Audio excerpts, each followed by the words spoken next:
All right. So let us move on here.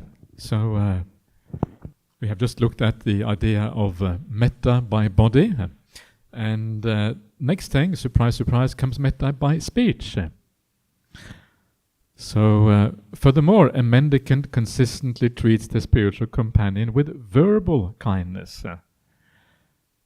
So verbal kindness comes here.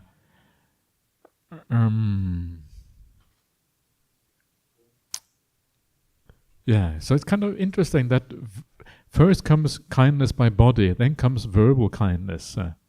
But in the Noble Eightfold Path, you have Sammavaca comes first, and then comes Sammakamanta. Why is that? Why is the difference in sequence? If you look at the gradual training, right action comes first, then right speech. But in the Noble Eightfold Path, it's right speech first, then the right action. Is there any significance to that? Or is that just random stuff that happens?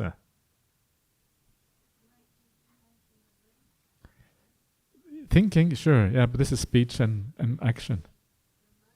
Yeah. True, okay, true. So, but then it means speech should come first then, is that what you're saying here? Yeah, okay. So why does it come after here then? Don't know, no, exactly, that's what, I also don't know. I always, I'm asking a rhetorical question, I don't really know the answer. So my guess is that speech and action are roughly equivalent, and that's why sometimes one is said first, otherwise the other one is said first. There isn't any clear sequence to it. That's what I would guess, because the gradual training is just an expression, an extended expression of the Noble Eightfold Path, so basically the same thing. So I would say, please, Well, if I may explain it this way, I think, for example, if you see someone first, you don't know what the mind is thinking, but you see the reaction first because it comes out in your bodily action. So the bodily action has to be kind. Like smile, hi, good morning, smile. Oh, yes, smile. Okay. But if the face expression is stern, so that itself tells you, okay. Right. So I guess perhaps that's why the Buddha says in bodily kindness first, because that's the first impression that one gets from speaking. Before, it is said, if I recall some training that I attended, it is said that if I see you, all right, my perception of you, I can summarize it up in 1-2 seconds. It is said that way. True. So sometimes you see the person first, and so you understand where they're at straight away by seeing. And so we should have kind bodily action because that's the first impression that we make. Okay, but that still doesn't explain why speech comes first on the Noble Eightfold Path. Why there is inconsistency, right? Because Noble Eightfold Path, speech is first, then action. Gradual training, action first, then speech. So there's difference. The Noble Eightfold Path, the right thinking comes first, right view. Right view, then the right intention. When it's right view, then the right speech, then right action. The right view has to settle in the mind first. When the mind has the right view, then what comes out will be... Sure, but my point is just that in the Noble Eightfold Path, speech comes before action. That's my point. Sammavaca, then Sammakamanta. So I'm saying there's the different sequences. That's what I'm saying. Anyway, let's not dwell with that anymore because I don't think it matters all that much. I think it's kind of irrelevant, and I think the two are basically. It's a bit. It doesn't matter so much which one comes first. I think that's the main thing here. However, it is often more difficult to treat people consistently with kindness by speech. Actually, it's quite hard. And I think that is maybe one reason why action comes first, because action is often more easy, because action is more considered most of the time. You are more careful. It takes more intention to have action, whereas the speech can come out of the mouth very, very fast. And so I would say it takes more mindfulness very often to speak rightly and kindly than it takes to act kindly. Not always, but often it does. And so maybe that's, I think, why it comes afterwards. So when that mindfulness becomes strong enough and the right view becomes embedded very deeply, then you are able to also have enough mindfulness to be able to speak kindly as well. Speak kindly well both in private and in public. You speak the same wherever you are. You say good things about people. You follow the 4 ways of right speech that you find in the gradual training. And as you do that, you get your speech sorted out. One of the beautiful things or good things about speech is that we speak quite a lot. We have to communicate a lot. And that means that there are lots of opportunities with speech to be kinder. With action it may be more limited, but with speech there are almost endless opportunities. Your speech can either be a gift to the world, or it can be like a verbal dagger, as we saw before. Kind of the sword of the mouth comes out of you and hits someone over the head or whatever. And this is a beautiful way of thinking, is that your speech can be a gift to other people. Because there's something about when someone treats you with a lot of kindness by speech, it feels really nice. It feels really, you feel really happy when someone says something kind to you. And so there is that constant possibility of giving a gift to other people. So if you are one of those people who enjoys giving gifts, enjoys, generosity, and a lot of people in the Buddhist community are like that, enjoy generosity. I can see that in people all the time. Some people get a lot of happiness out of that, and it's wonderful just to observe that. But you can also give gifts through your speech at all times. People feel good about it. We saw before the idea that speech that is mellow, soft, gentle, that goes to the heart. If you go to the heart of another person, it means that you have given them a gift straight away, because they feel good about that. They feel good about your presence. So it's very. So in this way, it's very useful. So let's just see the whole context here. So you treat them with verbal kindness, both in public and in private. Again, it's easier to be a bit two-faced. Verbally, verbally you can be kind. In private you can be a bit harsher against people, but in public you will be kind. It's kind of common, but you don't do that. You are the same, both in public and in private. Again, it's your spiritual companions that are the main beneficiary of these things. Number one, more than anyone else. This is kind of this is the idea here between verbal kindness. So we have already discussed the 4 ways of right speech, and so basically it fits into that, the 4 ways of right speech, and this is just another way of talking about this. Okay, let's move on. Furthermore, a mendicant consistently treats the spiritual companion with mental kindness. So you don't, it's not even visible. And this is even more tricky, obviously, because the mind is super fast. Before you know it, that your mind has turned in a different direction. So you want to have consistent mental kindness. What does that mean? Well, it means, among other things, that you see the best in the people around you. You focus on the good qualities. Come to the BGF, you remember that the people around you are good people who are trying the best, who have good intentions of living in a good way, and that having good intention is worthy of respect. People are trying, they're not perfect, but that's okay. They don't have to be perfect as long as they are trying and doing what they can to do things. So you see the goodness in people around you. This is an aspect of mental kindness. Another aspect of mental kindness is the compassion that you have for others. You see that maybe they are even bad people, but bad people are worthy of a lot of compassion because they don't really know what they're doing. That's another aspect of mental kindness. And these are the 2 main aspects of mental kindness. It's the way you think about people in daily life. So look at how you think about people. Are you judgmental, or are you forgiving? Do you see the good qualities, or do you focus on the bad? What are you actually seeing in other people? And then your response will come out of that, and that response will be mental kindness if you focus on them in the right way. We looked at the idea of perceptions before, so the perceptions come first, And when you perceive people in the way that is suitable, the response will be mental kindness, because you see them in the right way. I'm going to come back to this later on, how to do this, but this kind of just now as a summary for how to think about this. And if you're able to do this, then the speech and the action will come out automatically in a good way. If your mind is in a good state with metta and karuna, then the speech and the action become almost automatically also kind, because of that. And so by developing the mind, the rest kind of falls into place. And then if you have body, speech and mind all in the kind of coming together, all coming from kindness, then of course the meditation will start to work.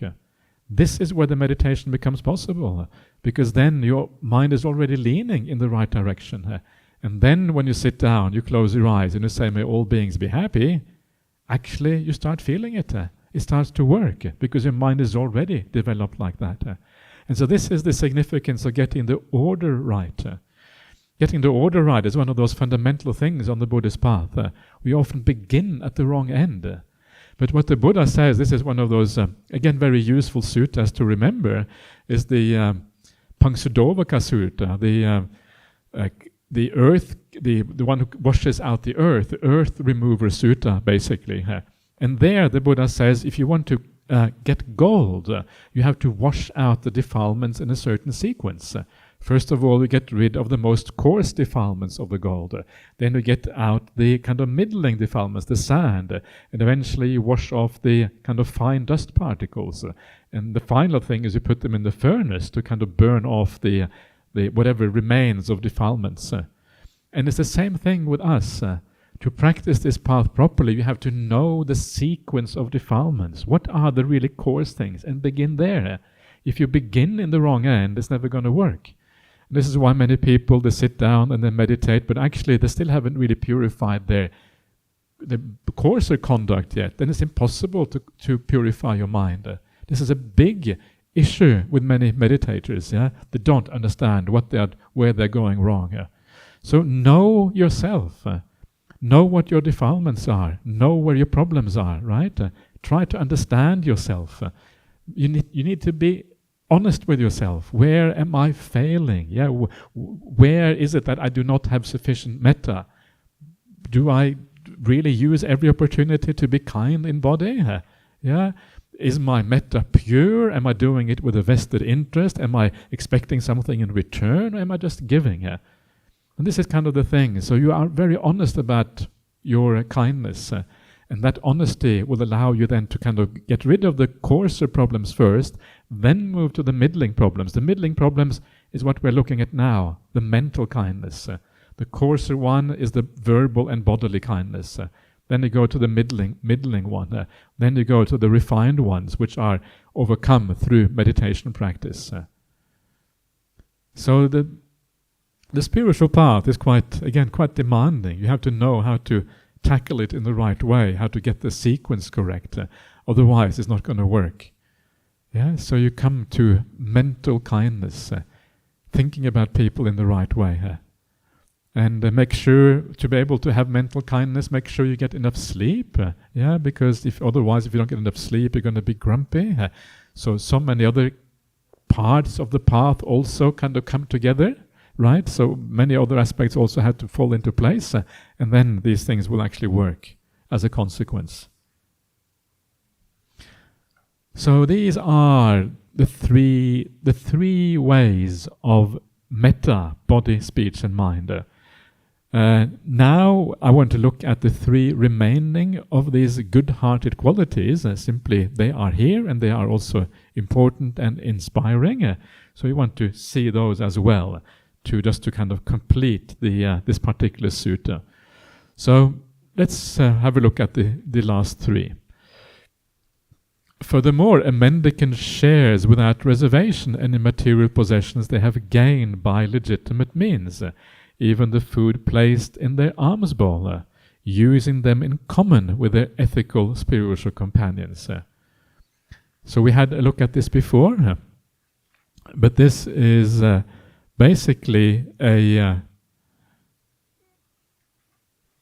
basically about the idea of generosity, yeah, but kind of from the monastic kind of perspective. And this idea that you have no reservations about any of material possessions, and you share what you have with everyone. This is this kind of open-heartedness. And this, remember that some of these qualities are actually required for samadhi to happen. If you are going to have success in samadhi, in meditation practice, you have to have this complete open-heartedness where you are able to share with everyone, basically, anything that you have. Without that, you will not be able to achieve deep meditation, because deep meditation is that kind of mind state. It's a mind state that is completely giving, that is completely open. You don't hold anything back. If you have any kind of greed, this is mine, you cannot achieve samadhi. And so you want to train with this, train with kind of being generous in various ways, so that you're kind of approaching that state as you train in that particular way. And you are building up very powerful spiritual qualities simply by the practice of generosity. And then you can use that as a contemplation in your meditation to kind of give rise to positive feelings as well. So this is the generosity. I'm going to leave it at that. We have looked at this before to some extent. Then comes the ethical conduct that you have in common with your fellow monastics. Furthermore, a mendicant lives according to the precepts shared with their spiritual companions, both in public and in private. Those precepts that are unbroken, impeccable, spotless, unmarred, liberating, praised by wise people, not grasped, and leading to stillness. I should have edited this. This is because I prefer stillness. So there we are, editing happening on the spot. So here we are moving towards the sila aspect of the path. So this is also one of these warm-hearted qualities. When your sila is really profound and you share that with the people around you, you have a feeling that you are walking in the same direction. People have the same values as you, and you're kind of together in this. So this becomes one of those profound, warm-hearted qualities. Obviously, it is very closely related to what we were saying before. The idea of having metta and the idea of having sila are just kind of two aspects of the same thing, really. And just once more about these precepts, what they are like. The way they are explained here, they are explained to a very high standard. And the only person who can really fulfill this standard are the stream enterers, but we can all try to reach this kind of standard. First of all, it is both in public and in private. You always keep your precepts regarding of the circumstances. And then you have this sequence of words that mean that you keep them fully, completely, unbroken, impeccable, spotless, unmarred. And this means that you try your very best to keep these precepts to the very highest level. That is when they become truly powerful. And so you have this deep sense of integrity about how you live your life. So this is part of this. The other one, which is very interesting here, I think a very important word, is that these things are liberating. It liberates you. You feel free. It's not an external kind of worldly liberating, because in the world, people want to be liberated by breaking the precepts. They feel the precepts are constrained. They restrain you from doing what you want. What I want is the most important thing. But in the Dhamma, what you want is not the most important thing. What leads to internal liberation of the mind is the most important thing. And so this kind of liberation is far more profound than the external liberation of holding back. The kind of the tiny little bit of freedom you have from doing what you want is really not very much freedom at all. The freedom you have from acting spontaneously in the world. I want to be spontaneous. I don't want to have to think about everything I do. It's too painful. I just want to let my defilements overflow into the world. And kind of express my defilements freely. Most people are like that because it's painful to hold back those defilements. It takes someone with a bit of self-control to do that. But of course, the real liberation is the inner liberation.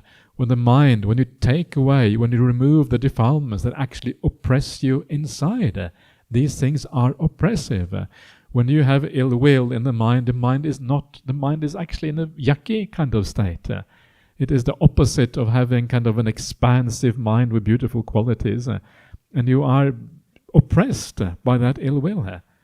Ill will is not a nice state of mind. If you have too much greed, then your mind becomes very agitated, it becomes very constrained, you become very concerned about your possessions, you guard them all the time, and all of these things make it into a small mind, this my world against your world, because you may want to take my things, and then it becomes like me against the world, and we build all these barbed wire fences, we have lots of locks, and we have alarms everywhere, all this kind of stuff, and actually you just become an afraid person, you are fearful of everything, and life lived in fear is a very unpleasant life. To live in fear, it is really very unpleasant. So by removing greed, by removing the sense of ownership to a large extent, you are liberating your mind from all of these things, and your mind becomes expansive, it becomes generous, it becomes willing to take other people in a way whereby you have more compassion and kindness for them. And this is the liberating aspect of the mind. And that liberating aspect of the mind eventually leads over into good meditation, because inner liberation is then taken even further in the meditation practice, which comes up afterwards. It is praised by wise people. If you are kind, you are praised by wise people. If you live a spiritual life with precepts unbroken, this is what wise people will praise. So again, you have to ask yourself, who do you want to be praised by in life? Do you want to be praised by people whose opinions are irrelevant? And most people's opinions are not all that relevant. Some people who blame you, who cares if they blame you? They don't know what's worthy of blame and praise anyway. It doesn't really matter. Just shrug your shoulders and kind of whatever. But if someone who is truly wise, like the Buddha, if the Buddha praises you, wouldn't that be nice? And of course, you know that if you live well, the Buddha does praise you, because it actually says in the sutta that's praiseworthy. So in a sense, you are already praised by the Buddha if you live well, if you're able to do the right thing, if you're able to overcome your defilements, if you're able to have compassion for people who are even treating you badly, then you will be praised by the Buddha. Then you come to, these are not grasped. This is just the idea that after a while, your virtue becomes so ingrained in you that it becomes part of who you are. You become this virtuous person. You don't have to grasp it anymore. In the meantime, you have to grasp, but not at that particular point. And then eventually leading to stillness.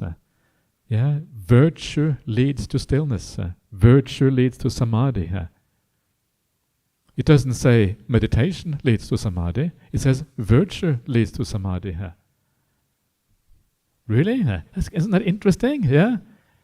Because we think that if you meditate enough, you will eventually get to samadhi. But actually, that's not really the point. Meditation is an automatic process. Meditation is something you sit down, you just allow it to flow by itself. If all the foundational qualities have been put in place, it will happen. You will enter samadhi. Virtue is what really matters. And you can meditate for the rest of your life, not get anywhere unless you have purified the virtue.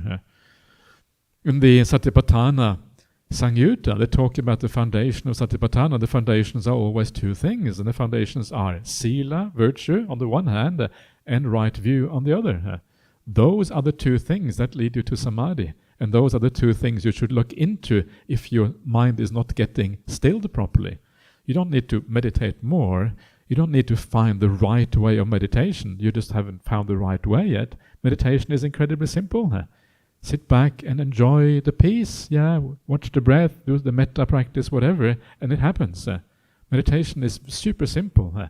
It is the foundations that aren't in place yet. That's why it doesn't work. So ask yourself, what part of that foundation isn't strong enough? And then you find the answer to the problem. What part of right view isn't strong enough? Are you still holding on too much to the world? Are the worldly things too important to you? If the worldly things are incredibly important, then you won't be able to let go in meditation. And if you can't let go, you won't be able to reach any samadhi. And so you have to have the right view that leads you to less interest in the world, because you see the dangers in the world, and then it kind of comes together. Yeah, right view is an important part of this as well. Right view and sila coming together. This is where meditation starts to happen. So we need to look for the problems in the right place, not in the wrong place, obviously. Then it starts to happen as a consequence.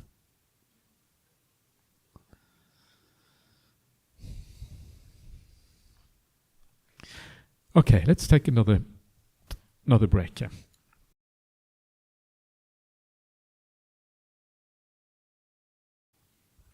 Good afternoon, Ajahn.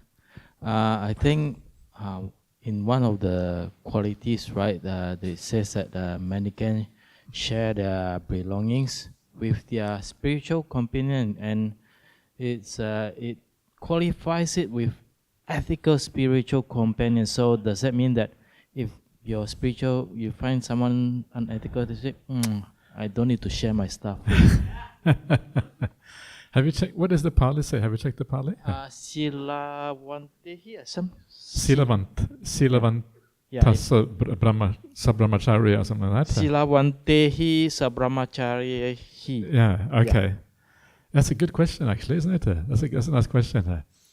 So, so maybe that's what it means. It could just be a word as it is used to describe your fellow spiritual companions. That is kind of assumed they're all, they're all virtuous.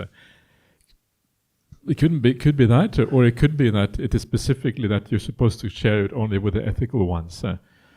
And so I don't know what what is the answer to that one? Probably you should give a preference to the ethical ones. Maybe that's what it means. The good ones, the scallywags. Okay, you give them the dregs or, or whatever. So it doesn't mean that we are nasty to the ones that are not keep the highest standards, but that we give preference to the ones that are living to a higher standard. I think that always makes sense. That we do that. So.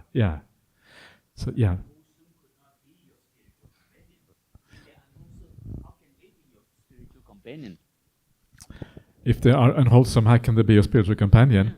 It depends what you mean by the word spiritual companion, you see here. And if spiritual companion may just mean someone who is ordained or something like that, and in that case, just because you're ordained doesn't mean you're always ethical. You can be dodgy ordained or non-dodgy ordained.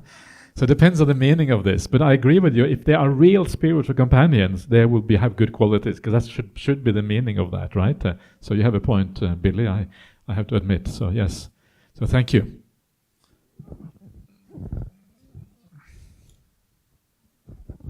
Afternoon, Ajahn. I was looking at this point, share without reservation. Mendicants share without reservation. What about laymen?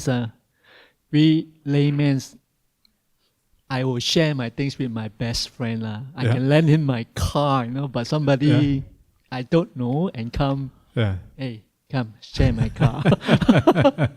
I think it's, I mean, in the real world, how does it work for laymen like us?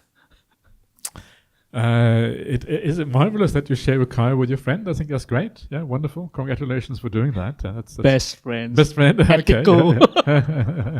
Still, that's your wife? No, is it? No, it's not your wife. She's my partner. She's your partner. Okay, and best friend, right? It's probably the same thing. But that's your son. It is hard, right? It is very difficult to share with someone you don't know, and I appreciate that. But I'm sure that sometimes you do share with people you don't know. Sometimes you may give to some kind of cause where you don't really know the recipient. Yeah, sometimes you probably do that. But I think sometimes we give to some charity. We don't know exactly where it will end up, but so we do that already to some extent. When we invite this sort of for this kind of retreat, we don't know everyone who is here. Yeah, maybe I don't know all of you. I know a few of you, and so people come, and we share with those people who come on these kind of occasions. And so the idea here is that you do your best, you do what you can, and there is limitations of what the mind is able to do, but it would be a very beautiful state if you can share with someone you don't know, yeah? Say you are here, you know that all of these here are good people, they are BGFers, and one of them is in desperate need of a car, and you say, oh, take my car. It would be beautiful, right? It would be a really beautiful thing to do.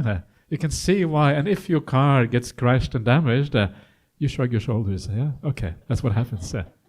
Yeah, and there's something about that is very. You're not really so concerned about those material things. I agree. This takes a very high degree of development. For most people, this is really, really difficult. Most people are way too attached to their possessions to do that. But this gives you an idea of the kind of mind state of someone who is really, really developed. Yeah, they don't really worry about these worldly things, and they will do that. And so, so don't be hard on yourself for not living up to that quality, because it's actually very difficult. But also have in sight that this is kind of how the people who live very highly probably will live, actually. And so keep that in mind as well. So, yeah. Thank you, Ajahn.